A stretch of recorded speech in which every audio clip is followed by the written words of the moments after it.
Welcome to the Explainer. Today we're going to crack open a really powerful tool, one that's absolutely essential if you're serious about quality, process improvement, or just making smarter, data-driven decisions.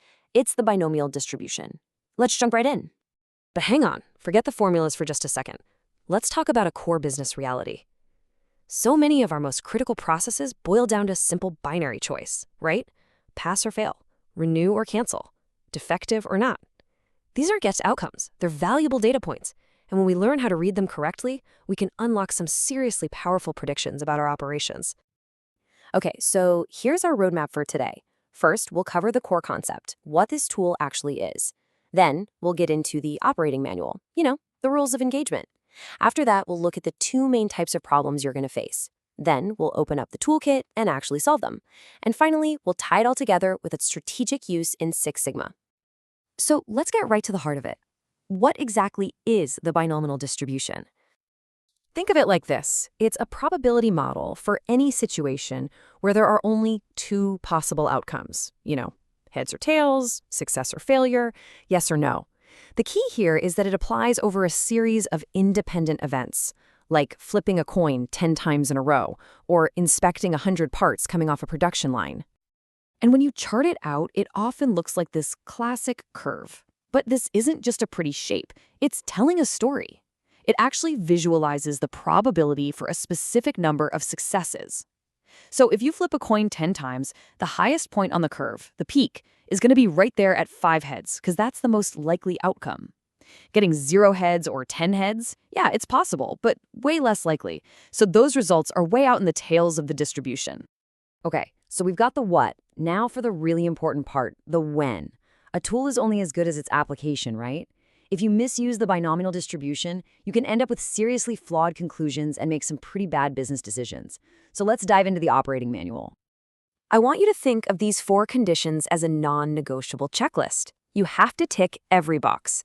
First, you need a fixed number of trials. We're sampling exactly 10 parts, not around 10. Second, there can only be 2 possible outcomes.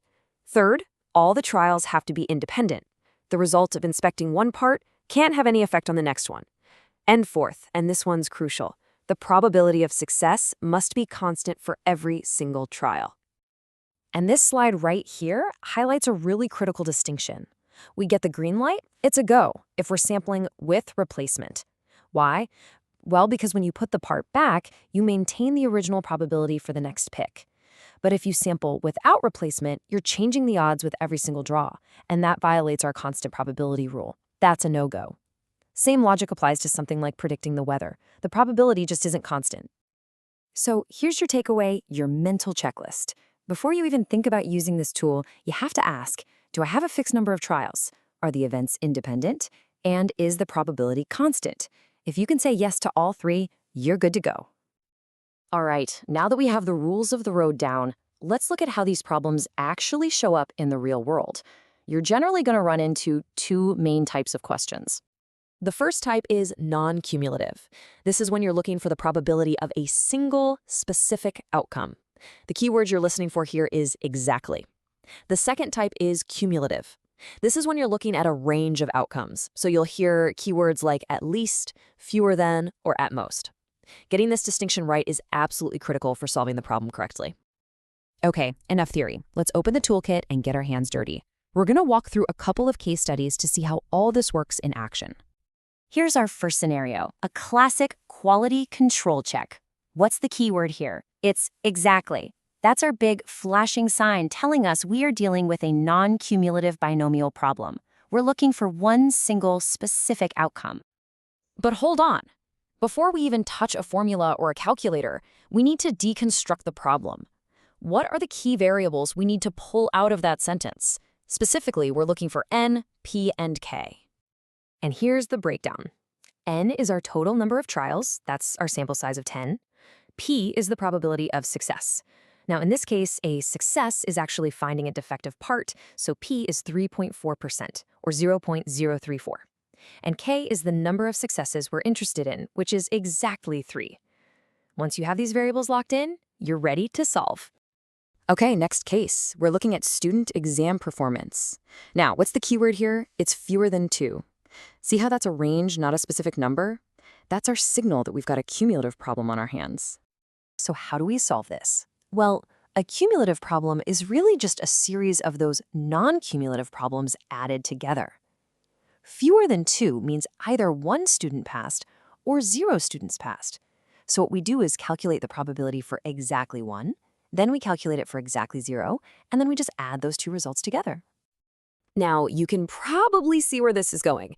If the problem had been fewer than 10, calculating each one manually would be incredibly slow and a perfect recipe for making a mistake.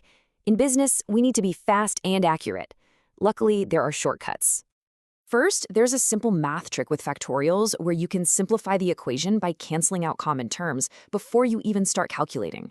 But honestly, the real game changer, especially when you need a quick analysis, is using pre-calculated binomial charts. Using these charts is a core skill, and it's a dead simple 3-step process. First, you find your number of trials, your n, in that first column on the side. Second, you find your probability of success, p, across the top row. Third, you just look at where that row and that column intersect. That's your answer. No complex math required. So we've got the mechanics, the rules, the shortcuts, we're set. But now let's zoom out. Why should you master this one specific tool? Because it's a cornerstone of major business improvement frameworks like Six Sigma. At the very heart of Six Sigma is the DMAIC methodology. It's a 5-phase roadmap for improving any process: define, measure, analyze, improve, and control. And this is where the true power of this tool really shines. The binomial distribution isn't something you just use in one phase. It's a workhorse you use across the entire project lifecycle. In the define phase, it helps you build the business case. In analyze, you use it to see if your process data even fits a binomial pattern. In improve, it helps you model what might happen in a pilot test. And in control, you use it to monitor the process long-term to make sure it's still performing as expected. We've covered the tool, the operating manual, and its strategic application. So I'll leave you with this question. In your world, in your work, what is that one critical pass/fail or yes/no question that if you could answer it with statistical certainty would fundamentally change how you make decisions? That is the true power of this tool.